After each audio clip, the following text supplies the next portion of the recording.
It's time for high pulls again, and I think I'm noticing some slight improvements already in technique.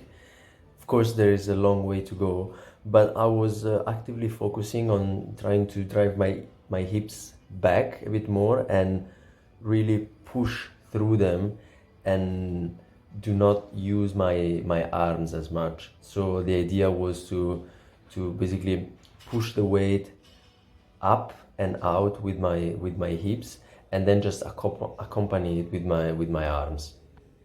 This was all done in a kind of a giant set fashion where I was doing my high pulls and at the same time warming up for the squats and also doing some leg raises at the same time. So I did not really want to take the weights off all the time, so this 80 kilo setup looks a bit funny.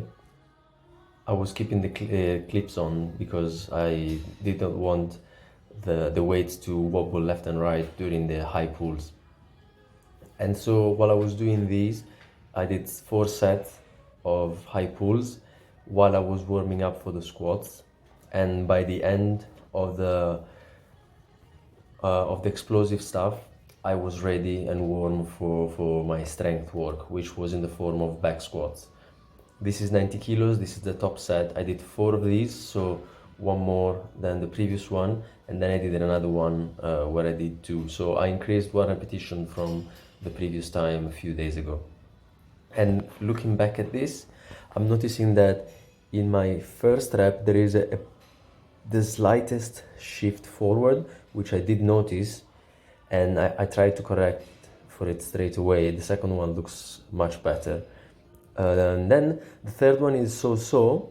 I felt that again, and the last one was actually pretty clean. It was starting to slow down quite a bit, and that was enough. I did not want to push any more repetitions because I want my progression to be steady. It's gonna be slow as a result. And then I wanted to do some bench press, but both the only 2 benches were already taken.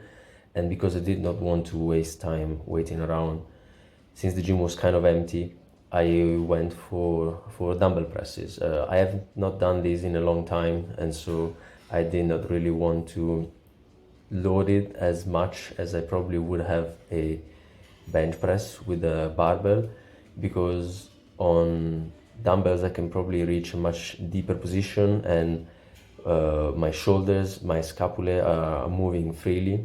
They're not as fixed as during a bench press, and so going for the same amount of repetitions, about 10 reps for a few sets, and called it.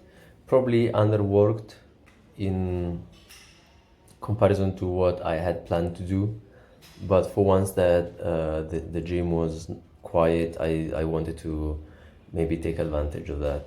And the superset, or after the bench press, the dumbbell bench press, was just easy bar bicep curls. The previous time I did these, I did for a couple of sets of 13 to 15 repetitions. I think I'll go up to 15, then increase the weight and progress that. And seal rows time. Now the seal rows are nice, I like them. I was kind of noticing a little tweak in one of my nerves in my right hand whenever I was pulling up. Now I'm pulling up pretty much all the way, so maybe there is a bit of a mobility issue that I need to that will get addressed in time as I get more comfortable in these positions, but something that I need to keep in mind. And finishing off everything with handstands, I did a couple of sets. This was a good one. Unfortunately, I did not check the setup first, so I ended up cutting my feet. But timing was good, the vertical was good. I was kind of losing it a bit in the end. There is a bit of an arch in my low back. I was kind of missing out on straight shoulder positions. And the guy who was sitting next to me, who is actually very knowledgeable and has an amazing handstand, is really strong, was actually giving me some advice. Really appreciate good feedback, makes me progress faster. Ciao.